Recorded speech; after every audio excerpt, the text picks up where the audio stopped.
All right, welcome back. Today we're going to talk about how to calculate the volume of prisms.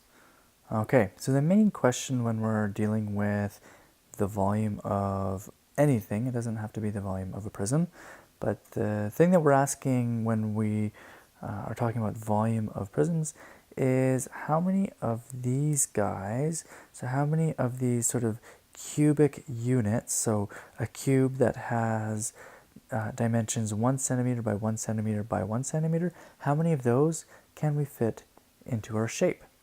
So I thought I'd just start off with a simple example. So this is a rectangular prism because the base of this prism is a rectangle. So there's its nice blue base, and it is a rectangle as its base, and it has another base on top that is the same shape, and they're all connected by edges. So that means that it is a rectangular prism.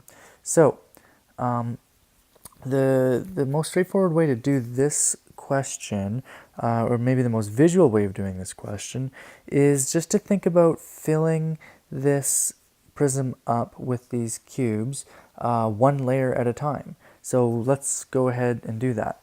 So I'm gonna fill it up with cubes, these little 1 by 1 by 1 cubes. And if I do that, I'll get a layer of these cubes. So I've got now a layer of these 1 by 1 cubes on the bottom.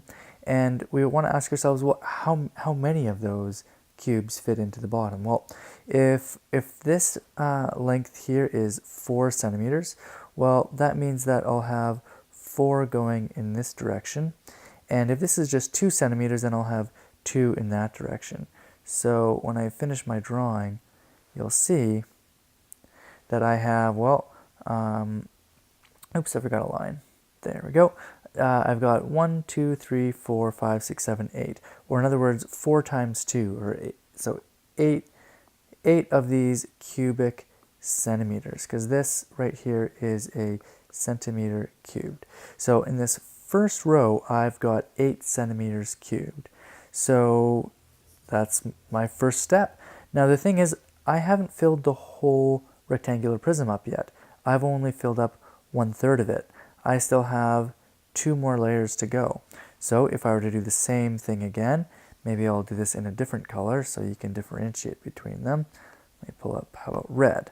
So if I do another layer, then here's my second layer, and it'll be exactly the same as the first, except it'll be on top. So now I've got 1, 2, 3, 4 in that direction, and I've got 2 in this direction. So there's another 8 centimeters cubed. And then of course, that last layer on top will be another 8 centimeters cubed, because it is a prism, right? And prisms have that nice feature that if you slice the prism, then you will get the same shape back. So here's another 8 centimeters cubed. So I've got 8 centimeters cubed plus 8 centimeters cubed plus 8 centimeters cubed. Or in other words, I have 8 centimeters cubed times 3, which is 24 centimeters cubed. So I really don't want you to draw a diagram each time you have to calculate the volume of a prism. There's got to be an easier way. So let's think about what just happened. So the first thing we did was we looked at the bottom of this prism right over here. Now the bottom of the prism has a name, right? So the bottom of the prism is called the base. So we start off by looking at the base.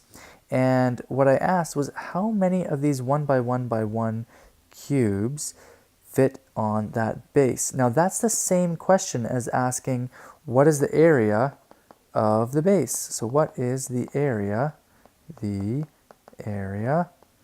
of the base? So that's the first thing that we look at, is the area of the base. Okay? So once we figured out what the area of the base is, well, that's exactly how many of those 1 by 1 by 1 centimeter cubes we could fit in the base. So we filled it up, and then we saw how many of those layers get stacked up on top of one another, and that happened to be exactly as many centimeters as the prism was tall. So what we did, so that's the step one. So I'm going to call B the area of the base. So B we're going to call the area of the base, and H is going to be the height of the prism. And all we had to do was take that area of the base, so this area, and we added it to itself a total of 3 times because the prism was 3 centimeters tall. So the volume of a prism is equal to the area of the base times height. And that's all you have to do. So the volume of a prism is actually fairly straightforward. It takes a lot less effort to calculate than the surface area of a prism, because all you really have to do is calculate the area and then find the height and multiply those two numbers together. So I'm going to do one more example. I'm just going to take a minute off to draw it, and we'll see how it looks with a different kind of prism. Here we have a triangular prism, and we're going to calculate its volume. So I just want to point out that this is a triangular prism because the two bases of the prism are triangles, and the prism is connecting those identical triangles by these 3 edges. So this is certainly a triangular prism. Now, anytime I calculate the volume of a prism, the first thing for me to calculate is B, or in other words, the area of the base. So that's our first step, is to calculate the area of the base. So when I do that, what I like to do is I like to just sort of copy out this this base here, this triangle, so that I can focus on it without any of the other parts of the diagram getting in my way. So I'm just going to go ahead and copy this down. So I'm just going to copy out this triangle, and there we have it. Now I also have to copy out the dimensions of this triangle, so I want to know the base of this triangle and its height. Now I know that the height of this triangle is 2 meters, so I'll go ahead and write that, 2 meters. And the base of this triangle it's also going to be the same as this line because it is a prism, so these 2 lines that I'm going to highlight here, these 2 lines are the same. So this line and that line are exactly the same. So I know that the base of this triangle is 4 meters. So going back to B, the area of the base. That's all I have to calculate now is the area of this triangle. So B, the area of this triangle, is going to be, if you recall the formula for the area of a triangle, which is what this is base times height divided by 2. So I'm going to write B times H over 2, and well, that's going to be equal to, well, B is 4,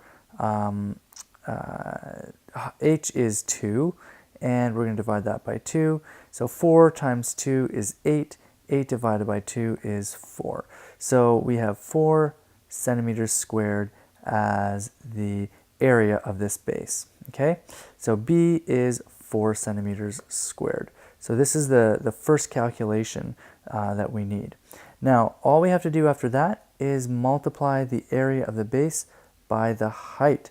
So this is our next step. We're going to multiply this by the height.